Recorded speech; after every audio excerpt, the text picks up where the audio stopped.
et bienvenue sur Home Kitchen. Aujourd'hui j'ai une super recette pour vous avec une sauce. Ok, je m'en laisse. Bonjour tout le monde et bienvenue sur Home Kitchen. Aujourd'hui j'ai une super recette à vous présenter avec une sauce qui déchire tout. J'ai nommé la sauce aigre douce.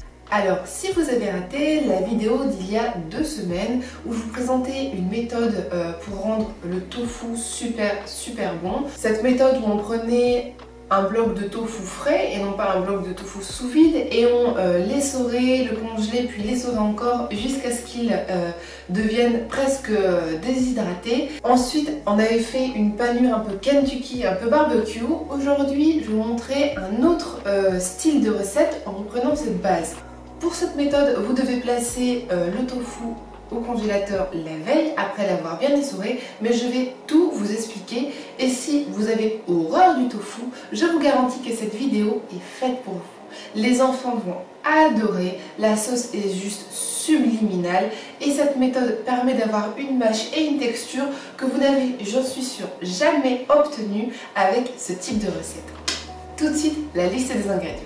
Alors pour faire cette recette, on va faire une panure un peu plus qui ressemble au fish and chips. Quelque chose qui ne va pas être forcément dans le super crunchy, mais qui va être voilà, moelleux. Donc on aura forcément besoin d'un bloc de tofu.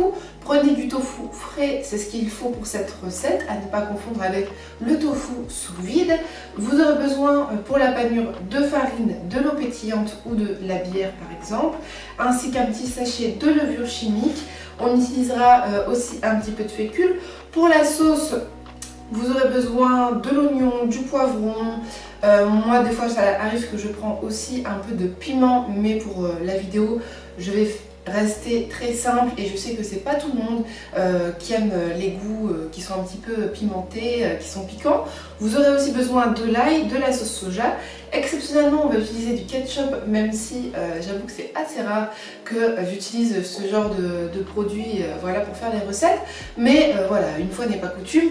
Et puis une petite boîte d'ananas ou bien de l'ananas frais, mais comme on a besoin vraiment d'une petite quantité, je vous conseille de plus fonctionner avec une boîte, ça va être un petit peu plus pratique pour vous faire la sauce. Sinon vous pouvez aussi accompagner ça comme je le fais avec une bonne assiette de riz basmati et pourquoi pas même un petit wok de légumes, haricots plats, champignons. Mais surtout quand vous allez goûter ce tofu un peu pané avec cette sauce, je suis sûre que vous allez tomber amoureux de cette recette. D'autant plus qu'il faut vraiment peu d'ingrédients, c'est assez économique et franchement c'est délicieux.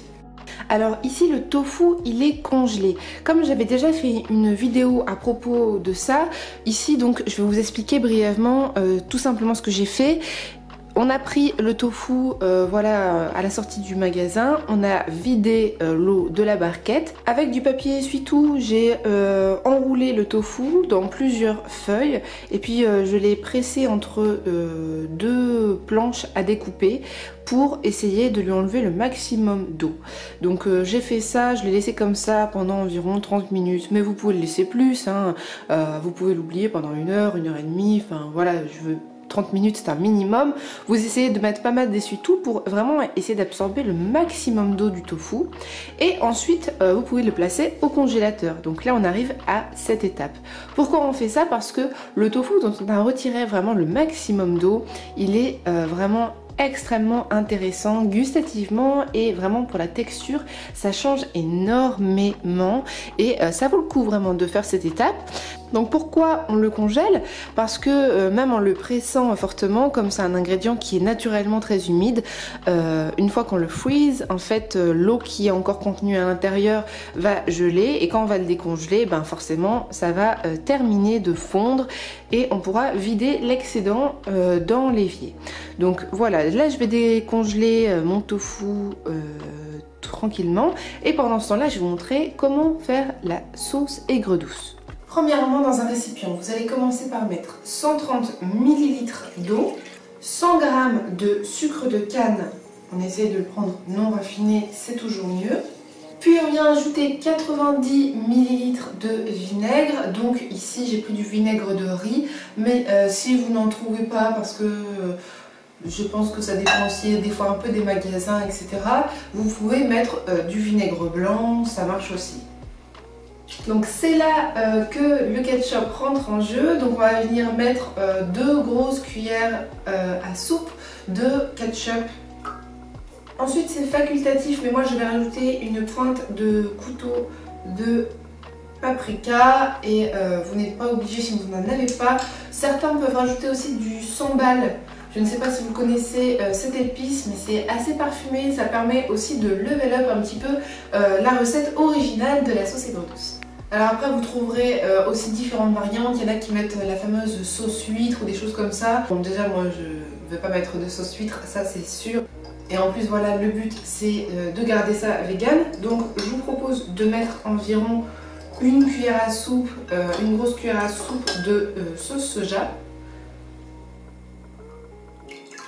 Voilà, pour apporter un petit peu le sel, sachant que après vous pouvez voir si vous avez besoin d'en rajouter une petite pointe, parce que cette sauce elle va avoir besoin de chauffer un peu la casserole, donc chacun peut faire un petit peu ses ajustements selon s'il aime l'aspect un petit peu plus vinaigré salé ou l'aspect un petit peu plus doux sucré. Mais normalement ça devrait être just perfect. Aussi, comme je vous l'ai dit en début de vidéo, si y a des personnes parmi vous qui aiment le faire de façon relevée, moi c'est vrai que j'aime assez le piquant, vous pouvez mettre un petit peu de chili flakes. C'est quoi en fait? C'est des petites paillettes de piment qui sont très très savoureuses et qui font que la sauce va juste avoir ce petit côté relevé sans pour autant atomiser toute votre bouche. Donc c'est pas mal aussi si vous aimez un petit peu le côté piquant. Mais vous pouvez aussi switcher et mettre carrément un petit peu de piment frais dans les fruits et les légumes qu'on va ajouter. Alors dans une casserole, on fait maintenant chauffer un petit fond d'huile et on va venir faire rissoler notre oignon coupé le plus fin possible.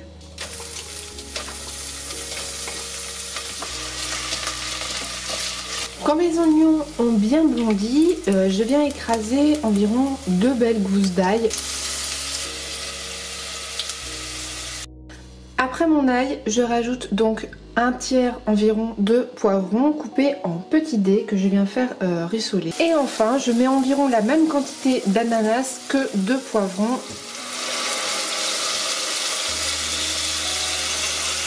Toujours détaillés en petits morceaux. Maintenant on va faire rissoler ça jusqu'à temps que le tout devienne tendre, surtout les poivrons en fait, je dirais environ 5-10 minutes.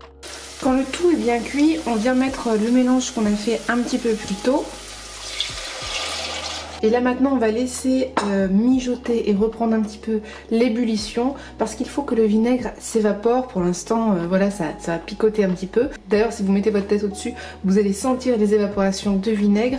Donc il faut encore que ça mijote environ voilà, 5 bonnes minutes. Après 5 minutes donc de chauffe, j'ai mélangé une petite cuillère à café de fécule dans un tout petit peu d'eau. Vous voyez, c'est vraiment une toute petite tasse pour donner un petit peu de consistance et d'épaisseur à la sauce, parce que c'est pas une sauce voilà, qui reste liquide, c'est vraiment une sauce qui vient napper le tofu. Donc on incorpore ça à la sauce et on laisse à peine juste le temps d'épaissir.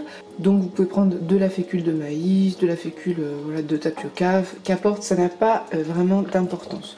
Donc là on a quelque chose qui va être vraiment plus sirupeux et c'est exactement ce qu'on veut. Après on va réserver, mettre de côté et on va revenir voir notre tofu. Quand mon tofu est décongelé, je refais le même système, je le sors de la boîte, je vide l'eau qui est contenue dedans et je vais encore l'enrouler dans du sopalin. Alors pour ceux qui ont loupé juste la dernière vidéo, voilà, on le coince entre plusieurs feuilles essuie-tout ou bien un torchon propre. Ensuite on peut mettre une planche à découper comme ça. Voici donc la texture que vous allez obtenir avec le tofu.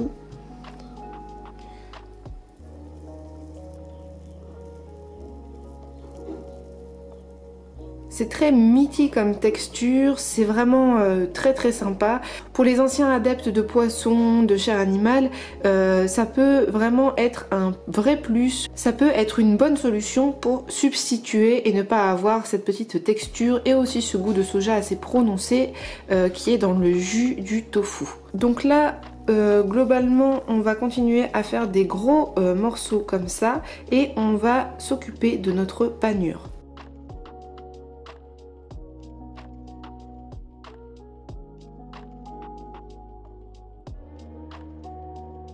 Donc pendant que ma friteuse chauffe, je vais faire la panure à l'anglaise. Donc pour ça je mets un temps pour temps de farine et d'eau pétillante.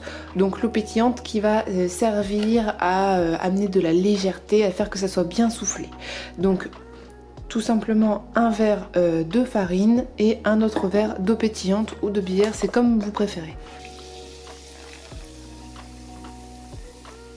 On fouette bien le tout, sachant que vous pouvez aussi ajouter de la poudre d'oignon, de la poudre d'ail, ce que vous voulez pour donner à la panure un petit peu plus de goût. Ce que d'ailleurs je vais faire.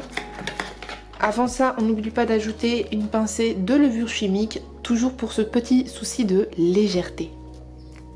Un peu de poudre d'oignon, de poudre d'ail, un petit peu de sel.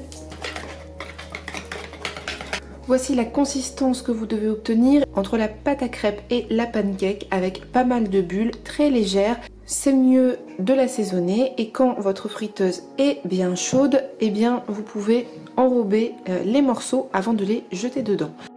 Quand vous avez fini de paner votre tofu, on a vraiment un rendu irrésistible. N'oubliez pas la petite feuille de sopalin pour absorber le petit excédent d'huile. Maintenant vous pouvez soit le servir à part, soit l'enrober de la sauce aigre douce, soit le mêler à des légumes ou à du riz. Il y a vraiment une multitude de possibilités.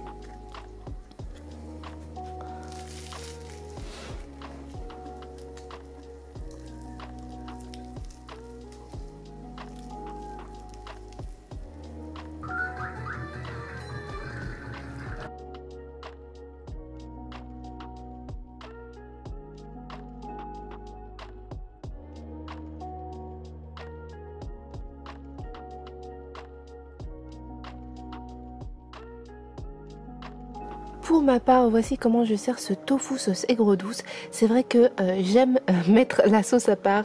Je fais partie de ces gens très chiants qui mettent souvent la sauce à part dans les restaurants ou quand ils commandent. J'aime pouvoir tremper moi-même ou le servir même en apéro sur une table comme ça. Mais vous pouvez bien sûr tout mélanger. Vous aurez simplement un peu moins cet aspect croustillant qui sort tout juste de la friteuse parce que la sauce va le ramollir. Mais si vous goûtez cette sauce un peu sweet and sour, elle est fabuleuse et cette façon de manger du tofu également. J'espère vous avoir fait envie avec une petite recette facile à réaliser, sympa pour l'été. En tout cas, j'espère que vous apprécierez et je vous dis à bientôt sur Home Kitchen.